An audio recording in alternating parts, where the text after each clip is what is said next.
bastante aqui no Troca. Em Brasília, né? Eu gosto, assim, Também. tem que ser assim mesmo. Todo dia Vanderlei Luxemburgo tem que falar, obrigação praticamente aqui no Troca de Passes, que é um grande personagem e um treinador que está fazendo o Vasco sair da zona da confusão, como ele gosta de falar. Fala aí, professor.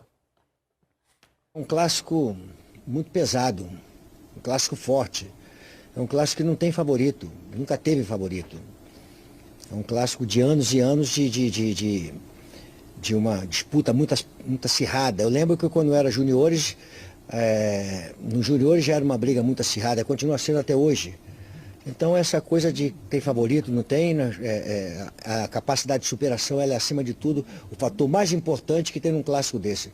Não adianta técnica, tática, se você não tiver capacidade de superação e não se entregar no jogo. Então acho que o caminho é por aí. Para mim esse jogo já estava vendido desde dezembro, parece que essa coisa já tinha se tratado de dezembro para cá. Então não tem como mudar, não tem como eu trabalhar isso aí.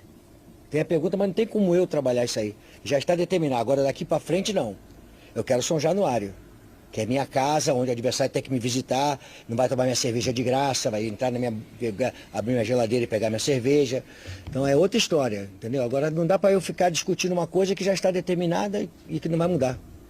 Boa, Luxa. Ele falou da cerveja gelada, ele estava com azeite ali do lado, mas ele falou da cerveja gelada. Mas ele tem muita razão sobre o mando de campo. Não é? Tudo bem, tem duas questões, né? Reforma dos refletores. Sim. Que deveria ter sido feita na parada da Copa América. Enfim, não sei qual foi a justificativa. A questão financeira, né? Nesse sentido. E a questão financeira, necessidade de venda de mando para fazer dinheiro, para cumprir compromissos. Mas faz diferença esportiva. E é bom que o torcedor tente enxergar por esse lado. Porque vai querer ganhar do mesmo jeito, é a mando de campo do Vasco, mas seria muito melhor se ele pudesse jogar dentro da própria casa. Isso é indiscutível.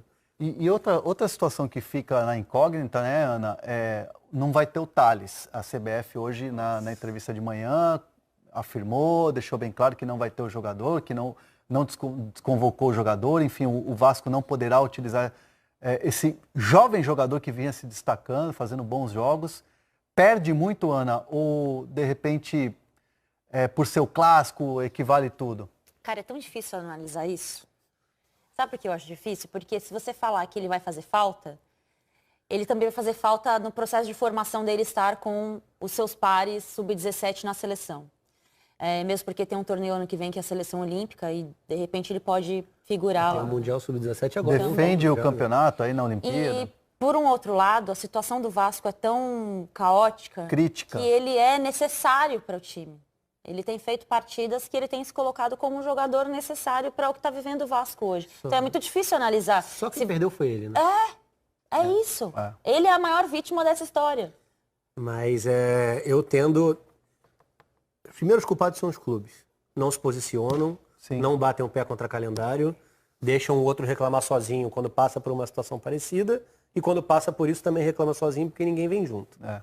Se não mudar o calendário, vai continuar acontecendo. O Juninho hoje deu uma declaração que eu achei pesada, gostaria de acreditar e acho que ele não vai ter influência suficiente para modificar o quadro. Que a partir de 2020, as datas FIFA não sacrificariam competições nacionais, não atrapalhariam equipes brasileiras com convocações. Acho impossível. Eu só pelo acredito calendário. vendo. Até porque tem Copa América de novo. Né? Mas é lamentável nesse aspecto. Nessa queda de braço específica, eu tendo a ficar do lado do Vasco. Eu acho que a utilização também. no profissional Ao lado do de um atleta, jogador né? titular está acima da... É como se ele tivesse saltado uma etapa. Nem que depois aconteça dele perder um pouco de espaço em questão de adaptação e retorne e continue atuando como jogador de base. Mas eu não consigo ver como um cara jogando rodada após rodada no Campeonato Brasileiro profissional seja imprescindível para uma CBF num sub-17 e ela leve vantagem na queda de braço. Só que é a realidade do nosso calendário, né? E os clubes nunca se movimentam para mudar esse quadro. E vamos falar o português claro, né? É amistoso. Sim. É amistoso. Se fosse competição, se fosse valendo vaga para disputar a Olimpíada, ok, mas é amistoso. E quem vai jogar na referência do ataque ali vai ser o Thiago Reis no time do Vanderlei Luxemburgo. Vai ser mais um grande duelo no banco de reservas, né? A gente vai ter, de um lado, o Vanderlei Luxemburgo, 5 vezes campeão brasileiro, um cara que fez uma trajetória de seleção brasileira, um cara que fez uma trajetória campeão de Copa do Brasil, a história que ele tem no futebol brasileiro, contra uma novidade do futebol agora com a vinda do Jorge Jesus. Também multicampeão lá em Portugal e agora tentando e entendendo que Brasileirão não é assim a prioridade, sim a Libertadores. Foi ótima essa resposta. Foi ótima. Foi o grande momento do Jorge Jesus. Foi ótima, foi ótima.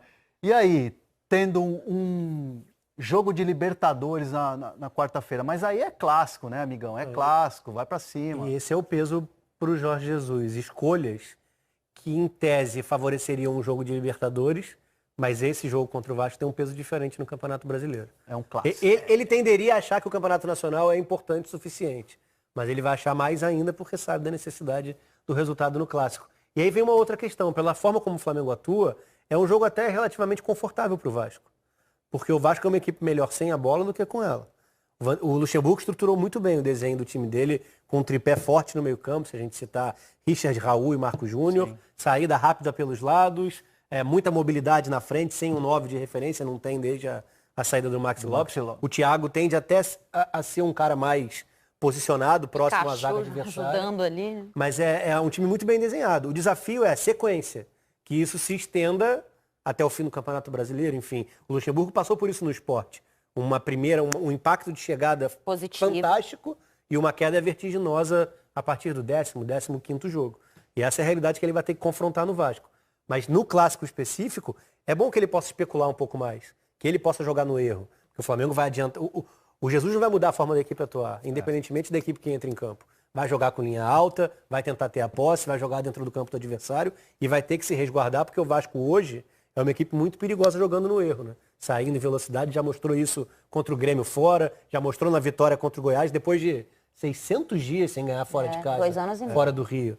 Então, assim, é uma equipe hoje muito bem organizada pelo Luz. E aí a chegada, imagens agora à noite aqui da chegada, o Diego, o goleiro Diego Alves chegando aí com a delegação, tirando foto, o Felipe Luiz. O Caimota. O Caimota já tá lá na resenha com o Led Carmona e com o Luiz Carlos Júnior. Vamos rodar de novo a imagem, porque eu quero a primeira imagem que é muito carisma. Vocês não viram? Vamos ver agora a chegada de Jesus a Brasília. É muito carisma, é muito carisma. Olha lá, a torcida lá fazendo festa, olha lá, olha ele na massa, ó. E não dá sorrisinho não, é só um sorrisinho de canto de boca. Olha o Arão. Figura. O Arão chegando, o Gabigol.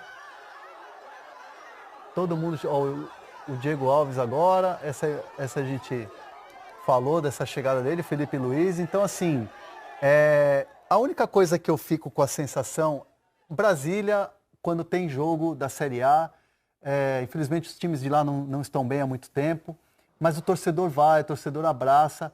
A questão é a estrutura do estádio. Toda vez a gente pensa, será que o gramado vai estar bom? Será que o gramado vai atrapalhar o espetáculo? A gente espera que dessa vez a gente tenha um bom gramado que não atrapalhe a partida, né? Não era para ter estádio lá, né? Isso que eu ia falar. Não dessa magnitude. Mas, enfim. Legado da Copa. Então aí tem que ficar transferindo o jogo, aí você trabalha com a falta de equilíbrio competitivo do campeonato. Não era para poder transferir jogo, não era para poder vender mando. Mas... É muito surreal isso, cara. Já tá programado algumas vendas aí de outros jogos. Acho que é Chapecoense, Chapecoense não, perdão. Alguém que vai jogar contra Flamengo e Corinthians. O Vasco já mandou contra o Corinthians em Manaus, né? Teve um mando de campo em Manaus e também nem foi assim uma coisa financeiramente boa para empatou, né? Quem vendeu o mando empatou ali a questão do investimento. A gente fala muito pouco sobre isso, até porque tem a necessidade de movimentar os elefantes brancos da Copa do Mundo. Claro, sem dúvida. Mas não era para ter. E o Flamengo que não vai ter o Rafinha, né? O Rafinha está suspenso, vai entrar o Rodinei na vaga. Enfim, ele está suspenso, né? Teve para ser expulso umas 2, 3 vezes no campeonato. Parecia estar imune. Essa adaptação, essa retomada ao futebol brasileiro está sendo puxada, hein? Mas ele tem jogado muito bem. Sim. Com a bola, fantástico. O clássico com o Botafogo jogou demais. Mas deu uma ou duas entradas. Ele sempre foi esse jogador de uma pegada. Joga firme, de pegada. O Rafinha no Bayern sempre foi duro, chegando junto mesmo. E aí a gente vai ter o Rodinei tendo mais uma oportunidade. Bem diferente. Outro estilo, né? Completamente diferente, né? Outra coisa.